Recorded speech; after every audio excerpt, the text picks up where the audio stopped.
Good morning student. मागील व्हिडिओमध्ये आपण भ्रष्टाचाराचा अर्थ, त्याचबरोबर भ्रष्टाचाराची काढणी आणि भ्रष्टाचाराचे निर्मूलन आपण कशा पद्धतीने करू शकतो किंवा कोणत्या कोणत्या उपायाद्वारे आपण भ्रष्टाचार कमी करू शकतो इत्यादीचा अभ्यास आपण मागील व्हिडिओमध्ये केला.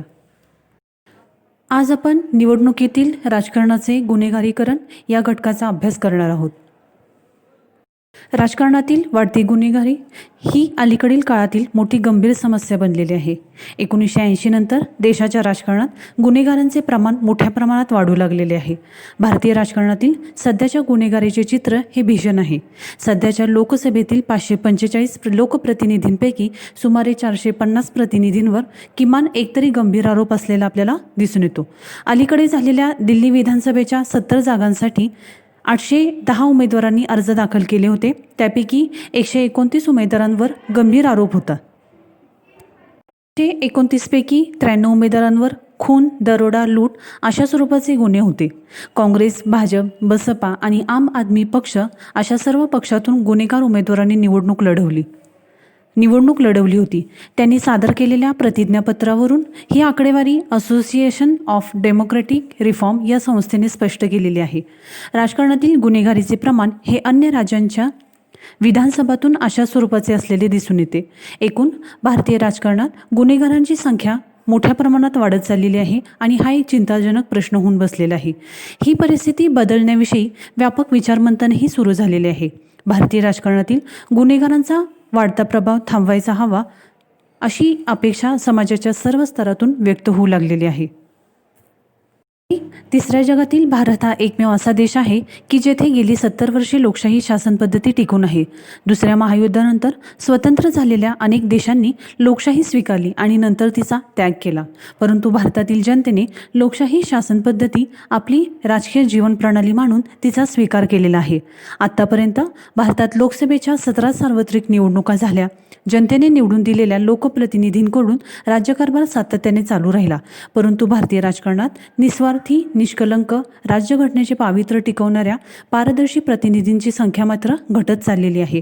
स्वार्थी, भ्रष्टाचारी, कलंकित, गुन्हेगारी वृत्तीची, अनैतिक, वाममार्गी अशा लोकप्रतिनिधींची संख्या मोठ्या प्रमाणात वाढलेली आहे. विधानसभा व लोकसभा यातून निवडून आलेल्या लोकप्रतिनिधीत अशा अपात्र, अकार्यक्षम, कलंकित, स्वार्थी, गुन्हेगार प्रवृत्तींच्या प्रतिनिधींची संख्या फार मोठी आहे. त्यामुळे आशिया खंडातील लोकशाहीच्या या दीपस्तंभाच्या तळाला राजकीय गुन्हेगारीचा काळोख पसरलेला आहे असे आपणास म्हणता येईल. यानंतर आपण राजकारणातील गुन्हेगारीचे स्वरूप पाहणार आहोत. 26 नोव्हेंबर 1949 रोजी भारतीय राज्यघटना स्वीकृत झाली. त्यावेळी घटना परिषदेचे अध्यक्ष डॉक्टर राजेंद्र प्रसाद यांनी अशी खंत व्यक्त केली होती की संसदेमध्ये चारित्र्यसंपन्न आणि प्रामाणिक प्रतिनिधी निवडून जातील याविषयी कोणतीही हमी आपल्या या सुंदर राज्यघटनेत नाहीत. वास्तविक निस्वार्थी, निष्कलंक, चारित्र्यसंपन्न, पारदर्शी लोकप्रतिनिधी लोकशाहीचे पावित्र्य जोपासू शकतात. जनतेच्या अडीअडचणी जाणून घेणारे, जनतेच्या प्रश्नांना वाचा फोडणारे, जनतेच्या हितासाठी आणि कल्याणासाठी कार्य करणारे प्रतिनिधी लोकशाही मूल्यांची जोपासना करू शकतात. न्याय, स्वातंत्र्य, समता, बंधुता या लोकशाही मूल्यांची कदर लोकप्रतिनिधींकडूनच होऊ शकते. परंतु अलीकडे राजकारणात चांगले प्रतिनिधी फारच कमी प्रमाणात आहेत. चांगल्या प्रतिनिधींऐवजी स्वार्थी, कलंकित, भ्रष्टाचारी, चारित्र्यहीन, हीन प्रवृत्तीच्या लोकप्रतिनिधींची संख्या अधिकच वाढत चाललेली आहे. अलीकडे राजकारणात पैसा, पद आणि प्रतिष्ठा या गोष्टींना वाजवीपेक्षा जास्त महत्त्व प्राप्त झाले आहे. साम, दाम, दंड, भेद या तंत्राचा वापर करून महत्त्वाची पदे मिळवण्याकडे राजकीय नेत्यांचा कल वाढलेला आहे. आपल्या संपत्तीचे आणि शक्तीचे प्रदर्शन करून प्रतिनिधित्व प्राप्त करणारे लोक सत्तेवर येऊन पुन्हा संपत्ती मिळवताना दिसतात. संपत्तीद्वारे सत्ता मिळवणे आणि सत्तेत राहून संपत्ती मिळवणे असे दुष्ट चक्र सुरू होऊन लोकशाहीचे पावित्र्य नष्ट होते.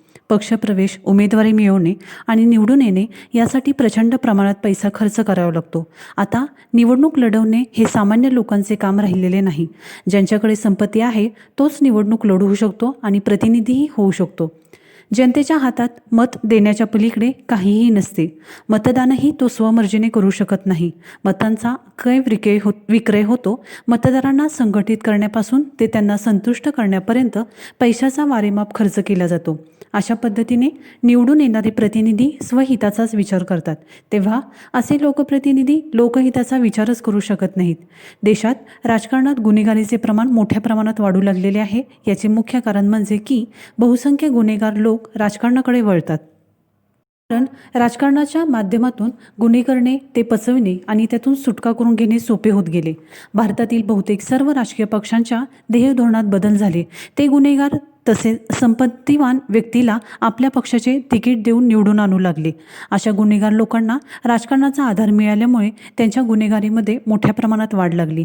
त्यांची संपत्तीची भूक वाढली, त्यांचा भ्रष्टाचार वाढला, खंडणी वसुलीचे प्रमाण वाढले, अत्याचार अन्याय करण्याचे प्रमाण वाढले, दादागिरी मुलुखगिरी वाढली, वेळप्रसंगी अधूनमधून दंगेधोपे घडवून आणणे, एखाद्याची अकारण हत्या करून समाजात दहशत निर्माण करणे इत्यादी गोष्टी वाढल्या. अशा गुन्हेगारांना राजकीय पक्षांचा वरदहस्त मिळाल्यामुळे कायदा पोलीस यांचा धाक राहिलेला नाही. सामान्य लोक त्यांच्याविरुद्ध काहीही करू शकत नाही. गुन्ह्यांची नोंदच होत नाही, त्यामुळे न्यायालयाकडे न्याय मागण्याचाही प्रश्न उरत नाही. अशावेळी कायदा व सुव्यवस्था धोक्यात येऊन कायद्याचे राज्य खरोखरच आहे काय असा संभ्रम निर्माण होतो. भारतीय राज्यघटनेमध्ये राजकारणातील गुन्हे आणि अपात्रतेसंबंधीच्या असलेल्या तरतुदी आपण आता पाहूयात. लोकप्रतिनिधी कायदा 1951 नुसार लोकप्रतिनिधींच्या अपात्रतेसंबंधीच्या तरतुदी कलम 8 मध्ये पुढील प्रमाणे दिलेल्या आहेत. कलम 8(1) नुसार एखाद्या व्यक्तीवर एखादा गुन्हा सिद्ध झाल्यास आणि त्या व्यक्तीस दोषी ठरवल्यास तिला तिच्या प्रतिनिधित्वाबाबत अपात्र ठरवण्यात येते. पुढील गुन्ह्यांचा समावेश या कलमामध्ये केलेला आहे. 1. धर्म, वंश, जात, भाषा अशा कोणत्याही कारणावरून समाजात द्वेष, मत्सर पसरून समाजाचे ऐक्य, एकात्मता यांना धोका पोहोचवणे. 2. निवडणुकीत मतदानाच्या वेळी भ्रष्टाचार करणे, प्रशासकीय वाहनांचा गैरवापर करणे, मतदारास आर्थिक प्रलोभन दाखवून तसे वर्तन करणे, पैशाचे वाटप करणे, भ्रष्टाचार करणे. 3. निवडणुकीत दबावतंत्राचा वापर करणे, मतदारांना भीती दाखवणे, मतपेट्या पळविणे, मतदारांच्या खोट्या नावाने मतदान करणे, मतदान केंद्राचा ताबा घेणे इत्यादी गुन्हे. 4. निवडणूक प्रचार, भाषणे, प्रचाराचे फलक लावणे यासाठी मंदिरे, मशिदी, चर्च, गुरुद्वार, प्रार्थनास्थळे यांचा वापर करणे. 5. निवडणूक खर्चाचा हिशेब न ठेवणे, निवडणुकीत वारेमाप पैसा खर्च करणे. 6. राष्ट्रगीत, राष्ट्रध्वज, राज्यघटना यांचा अवमान करणे. 7. परकीय चलनाबाबतचे गुन्हे, मद्य, अंमली पदार्थांचे वाटप करणे त्यासंबंधीचे गुन्हे. कलम 8(2) नुसार एखाद्या व्यक्तीवर गुन्हा सिद्ध होऊन तिला 6 महिन्यांपेक्षा जास्त शिक्षा झाल्यास तिला तिच्या लोकप्रतिनिधित्वाबाबत अपात्र समजण्यात येईल. या संदर्भात पुढील गुन्हे विचारात घेतले जातील. 1. साठेबाजी करणे, बंदी असलेल्या वस्तूंची आयात निर्यात करणे, अन्नधान्य व औषधात भेसळ करणे इत्यादी गुन्हे. 2. पत्नीचा छळ करणे, हुंडा स्वीकारणे, स्त्रियांवर अन्याय अत्याचार करणे अशा स्वरूपाचे गंभीर गुन्हे. 3. कायद्याने बंदी असलेल्या संस्थांचे सभासद असणे, दहशतवादी, आतंकवादी यांच्याशी संपर्क ठेवणे, त्यांना सहकार्य करणे, शस्त्रे पुरवणे अशा स्वरूपाचे गुन्हे. 4. मतदारांच्या जातीय धार्मिक भावनांना आव्हान करून त्यांच्यात दंगली, संघर्ष घडवून आणणे. 5. ज्यांचा खरे खोटेपणा पडताळून न पाहता त्यांच्यावर आरोप ठेवून त्यांच्यावर टीका करणे, त्यांच्या घरासमोर निदर्शने करणे, विकृत कृत्य करणे इत्यादी. 6. आचारसंहितेचा भंग करणे. कलम 8(3) नुसार वरीलपैकी कोणत्याही गुन्ह्यासंबंधी आरोपीला 2 वर्षापेक्षा जास्त तुरुंगवासाची शिक्षा झाल्यास त्याचे सदस्यत्व अपात्रतेच्या निकषावर रद्द होते. या तरतुदीनुसार तुरुंगवासाची शिक्षा त्वरित होऊन सदस्यत्व संपुष्टात येते. तुरुंगातून सुटका झाल्यानंतर त्या व्यक्तीला पुढील 6 वर्षे निवडणूक लढवता येणार नाही, कारण ती व्यक्ती निवडणूक लढवण्यास अपात्र समजली जाते. कलम 8(4) मध्ये वरील सर्व अपात्रतेच्या निकषांना असा अपवाद सांगण्यात आला आहे की संसदेतील व विधानसभातील सदस्यांना न्यायालयाने दोषी धरल्यास त्यांना 3 महिन्यांची मुदत मिळते. 3 महिन्यांच्या मुदतीत अशा दोषी सदस्यांना वरिष्ठ न्यायालयाकडे अपील करून त्याचा निकाल लागेपर्यंत त्यांना अभय मिळते. मात्र सर्वोच्च न्यायालयाने कलम 4 हे राज्यघटनेच्या 102 आणि 191 कलमाशी विसंगत असल्याने घटनाबाह्य ठरवलेले आहे. त्यामुळे गुन्हेगार संसद सदस्य आणि राज्याच्या विधिमंडळाच्या सदस्यांचे हे संरक्षण कवच काढून घेण्यात आलेले आहे. त्यामुळे ते त्वरित अपात्र ठरण्याची भीती निर्माण झालेली आहे. आपण राजकारणातील गुन्हेगारीकरणास प्रतिबंध करण्यासंबंधीच्या ज्या काही सुधारणा झालेल्या आहेत त्या पाहूयात. अलीकडे सर्वोच्च न्यायालयाने राजकारणातील गुन्हेगारी कमी करण्यासाठी प्रयत्न करणारे 2 महत्त्वपूर्ण निर्णय दिले आहेत. एक, न्यायालयीन निर्णयाने गुन्हा सिद्ध झाल्यास संसद सदस्य किंवा राज्यातील कायदेमंडळाचा सदस्य त्वरित अपात्र ठरतो. 2, गुन्हा सिद्ध झालेल्या व्यक्तीला तुरुंगातून निवडणूक लढवता येणार नाही. या 2 निर्णयांनी गुन्हेगार संसद सदस्यांची झोप उडालेली आहे. राजकारणातील गुन्हेगारीकरण संपुष्टात आणण्यासाठी सर्वोच्च न्यायालयाने दिलेल्या निर्णयाचे जनतेने स्वागतच केलेले आहे. परंतु या निर्णयाने गुन्हेगारीस प्रतिबंध होईल की उलट खत पाणी मिळेल अशी शंका काही तज्ज्ञ लोकांना वाटते.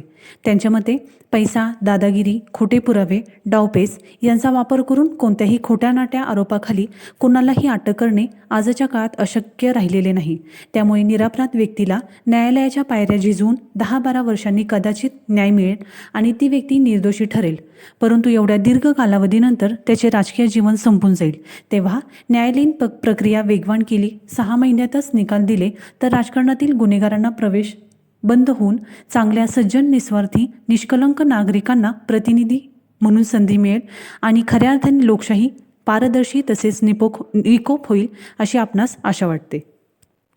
भारतीय राजकारणातील गुन्हेगारीला आवर कसा घालावायचा या यक्ष प्रश्नाला प्रथम मुख्य निर्वाचन आयुक्त TN शेषन यांनी हात घातला. त्यांच्या मते पैसा, भ्रष्टाचार, गुंडगिरी आणि गुन्हेगारी ही भारतीय लोकशाहीला लागलेली कीड आहे. तेव्हा भारतीय निवडणूक पद्धतीमधील दोष दूर करण्यासाठी त्यांनी नव्याने निवडणूक आचारसंहिता तयार केली. राजकीय पक्षांनी आणि उमेदवारांनी निवडणूक काळात भ्रष्टाचार, दादागिरी, दहशतवाद आणि लबाडी करू नये म्हणून आचारसंहितेचे काटेकोरपणे पालन केले पाहिजेत. आचारसंहितेमुळे भारतीय निवडणूक पद्धतीमधील दोषांचे निराकरण होऊन निवडणुका अधिक खुल्या व निकोप वातावरणात होऊ लागलेले आहे. अर्थातच याचे श्रेय TN शेषन यांना द्यावे लागेल. भारतीय राजकारणात गुन्हेगार वृत्तीच्या लोकांना प्रवेश देऊ नये म्हणून निर्वाचन आयोगाने पुढील विविध उपाय किंवा सुधारणा केलेल्या आहेत. 1. निर्वाचन आयोगाने 28 ऑगस्ट 1997 रोजी असा आदेश काढला की अपराधी व्यक्तीने जर उच्च न्यायालयात अपील केले असले तरी त्याचा अपराध सिद्ध झाला असेल तर त्या दिवसापासून ती व्यक्ती निवडणुकीस अपात्र ठरवण्यात येईल. निर्वाचन आयोगाने निर्वाचन अधिकाऱ्यांना असा आदेश दिला आहे की त्यांनी उमेदवारांकडून शपथपत्रे करून घ्यावीत. त्यामध्ये अपराध सिद्ध झाल्यास त्याची तारीख, अपराधाचे स्वरूप, झालेली शिक्षा आणि तुरुंगवासाची मुदत इत्यादींची माहिती स्पष्ट असावी. फौजदारी गुन्हा सिद्ध झाला तर ती व्यक्ती 6 वर्षे निवडणुकीस अपात्र समजण्यात येईल. 2002 साली सर्वोच्च न्यायालयाने नागरिकांना माहितीचा अधिकार व निर्वाचन आयोगाचा आदेश काढण्याचा अधिकार मान्य केल्यामुळे निर्वाचन आयोगाने असा आदेश केलेला आहे की प्रत्येक उमेदवाराने निवडणुकीचा अर्ज भरताना शपथेवर विशिष्ट माहिती देणे बंधनकारक राहणार आहे. उमेदवाराने निवडणुकीचा अर्ज भरताना शपथेवर कोणती माहिती देणे बंधनकारक आहे ते पाहूयात. 1. उमेदवाराला एखाद्या गुन्ह्याखाली शिक्षा झाली आहे काय? शिक्षा झाली असल्यास तिचे स्वरूप देणे आवश्यक आहे. 2. उमेदवारी अर्ज भरण्यापूर्वी जर 6 महिन्यांच्या काळात गंभीर स्वरूपाच्या गुन्ह्याचा आरोप त्या उमेदवारावर ठेवला असेल की ज्यामध्ये त्याला 2 वर्षांहून अधिक शिक्षा होऊ शकेल यासंबंधीची माहिती अर्जात भरली पाहिजे. 3. उमेदवाराच्या नातलगांच्या किंवा पती-पत्नी यांच्या नावावर असणारी मालमत्ता, पैसा याविषयीची माहिती देणे बंधनकारक असते. 4. बँका, संस्था यांची देणी, थकीत रकमा यांचा तपशील प्रत्येक उमेदवाराने दिला पाहिजेत. 5. उमेदवाराचे शिक्षण किती आहे हे त्याच्यामध्ये स्पष्ट लिहिलेले असले पाहिजेत. नंतर आपण निर्वाचन आयोगाने सुचवलेली पुढील सुधारणा पाहूया. निवडणुकीची मतदान केंद्रे, मतदान केंद्राचा परिसर येथे कोणतेही शस्त्रे बाळगून फिरणे हा गंभीर स्वरूपाचा गुन्हा मानला जाईल. अशा ठिकाणी पोलीस शांतता सुव्यवस्था प्रस्थापित करण्याच्या हेतूने शस्त्रास्त्रे बाळगू शकतील. तिसरी सुधारणा आहे मतदानास सुरुवात होण्यापूर्वी 48 तासात दारू किंवा मादक द्रव्ये यांची विक्री करण्यास कायद्याने मनाई केली जाईल. या कायद्याचे उल्लंघन करणाऱ्या व्यक्तीला 6 महिन्यांची तुरुंगवासाची शिक्षा किंवा 2,000 रुपये दंड किंवा दोन्हीही शिक्षा देण्यात येतील. 4थी सुधारणा आहे निवडणुकीचा प्रचार गैरमार्गाने होत असल्याचे कुणाच्या निदर्शनास आल्यास निवडणूक निरीक्षकांशी किंवा निवडणूक निर्णय अधिकाऱ्यांशी संपर्क साधून योग्य व खरी माहिती देणे. 5. आचारसंहितेचे उल्लंघन करणाऱ्या व्यक्तीवर खटला भरून कारवाई करण्यात येईल. अशा प्रकारे विविध उपाययोजना सुधारणा करून राजकारणातील गुन्हेगारीकरण थांबवता येईल. तरी पण राजकारणातील गुन्हेगारांचा वाढता सहभाग थांबवण्याची इच्छाशक्ती राजकीय पक्षामध्ये निर्माण व्हावयास हवी. गुन्हेगार व्यक्तीला उमेदवारी देणार नाही असा निर्धार प्रत्येक राजकीय पक्षाने केला पाहिजेत. भारतातील सर्वच राजकीय पक्षांनी गुन्हेगार व्यक्तीला उमेदवारीचे तिकीट दिले जाणार नाही असा ठोस निर्णय आणि निर्धार केला तरच भारतीय लोकशाही स्थिर व यशस्वी होऊ शकेल. निकोप राजकारणासाठी आणि जनहितासाठी राजकीय पक्षांनी गुन्हेगारीला थारा देता कामा नये. परंतु प्रत्यक्षात वस्तुस्थिती वेगळी आहे. कारण सर्वोच्च न्यायालयाने दिलेला निर्णय सर्वच राजकीय पक्षांना पटला नाही किंवा रुजला नाही. म्हणूनच सर्वोच्च न्यायालयाच्या निर्णयाच्या अंमलबजावणीला रोखण्यासाठी सरकारने घाईघाईने वटहुकूम किंवा अध्यादेश काढला. कारण सर्वोच्च न्यायालयाचा निर्णय जर कायम राहिला तर राजकीय पक्षांना निवडणुकांची तिकिटे देणे कठीण जाईल. या विचारातून अध्यादेश काढला असावा असे वाटते. तेव्हा राजकारणातील गुन्हेगारी संपुष्टात आणण्याची केवळ इच्छा असून चालणार नाही, तर सर्व राजकीय पक्षांकडून तशी ठोस भूमिका आणि भरीव कृती होणे नितांत गरजेचे आहे.